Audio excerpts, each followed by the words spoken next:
ये जानता हूँ कि आज तक कभी भी किसानों को सही दाम मिला ही नहीं। जो टर्म्स ऑफ ट्रेड हैं वो किसान के पक्ष में इस देश में नहीं है। मुझे तो नहीं फंसा सकते पर बचा सकते हैं किसी को अगर बचाना चाहें। भाई नेशनल यूपी में तो ये गाँवों में नहीं घुस पाए इनके लोग। इसके बहुत सारे रीजन से जिन पे मैं बोलना नहीं चाहता, पर ये कोई फेयर जीत नहीं है।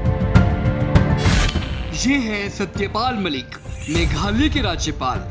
इन्हें कौन नहीं जानता। अपने काम से ज्यादा मलिक साहब को केंद्र सरकार के खिलाफ बोलने के लिए जाना जाता है। अब सत्यपाल मलिक तो सत्यपाल मलिक है, जो किसी से नहीं डरते। शायद इसीलिए ही खुद के ऊपर सीबीआई जांच का साया मंडराने के बावजूद भी ये मुस्कुरा रहे हैं। मेरे से तो कोई संपर्क सीबीआई ने किया नहीं है। मैं तो अपनी बात कह चुका हूँ। पूछेंगे तो बता दूंगा, चूँकि मुझे कोई चीज़ छुपानी नहीं है। और वो बेसिकली जांच किस लिए है मुझे मेरी समझ में नहीं आया, पर यह है कि उसमें मुझे तो नहीं फंसा सकते पर बचा सकते हैं किसी को अगर बचाना चाहें। मुझे सीबीआई वाले फंसा तो नहीं सकते, लेकिन किसी को बचा जरूर सकते हैं।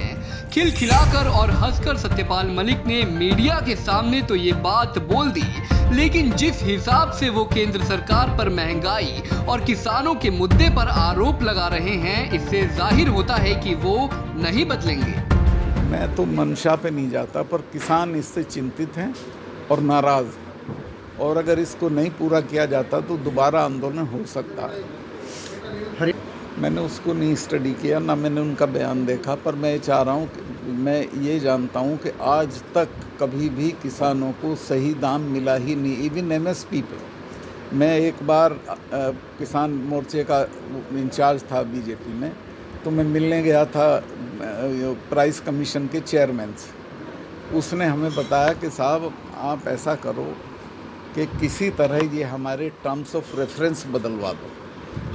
जब हम दाम तय करते हैं तो हमको विदेश में जो दाम है वो, यहाँ जो बाज़ार में है दाम है वो, और बहुत सारी चीज़ें जोड़ के तब हम दाम तय करते हैं, और जो किसान के पक्ष का कभी होता ही नहीं है। जो टर्म्स ऑफ ट्रेड हैं वो किसान के पक्ष में इस देश में नहीं है। दोबारा किसान आंदोलन हो सकता है।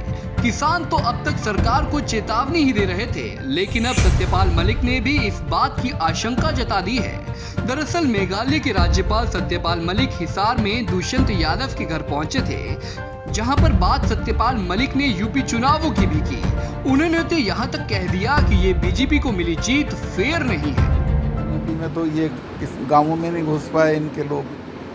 इसके बहुत सारे रीज़न से जिन पे मैं बोलना नहीं चाहता, पर ये कोई फेयर जीत नहीं है। वो मैं उस पर कोई कमेंट नहीं करूँगा, मुझे जानकारी भी नहीं है। सवाल यहाँ सत्यपाल मलिक से भी पूछा जाना चाहिए कि अगर उनके पास ज्यादा जानकारी नहीं है तो वे किस आधार पर बीजेपी को यूपी में मिली जीत पर सवाल उठा रहे हैं। लेकिन मलिक शायद मोदी सरकार और बीजेपी से इस कदर खफा हैं कि वो सरकार के खिलाफ बयानबाजी करने का कोई मौका नहीं छोड़ते। हिसार से विनोद सैनी, पंजाब केसरी टीवी। हमसे जुड़े रहने के लिए हमारे YouTube चैनल को सब्सक्राइब करें और नई वीडियो की नोटिफिकेशन के लिए बेल आइकॉन को दबाएं। अगर आप ये वीडियो Facebook पर देख रहे हैं तो लाइक जरूर करें और ज्यादा से ज्यादा शेयर करें। धन्यवाद।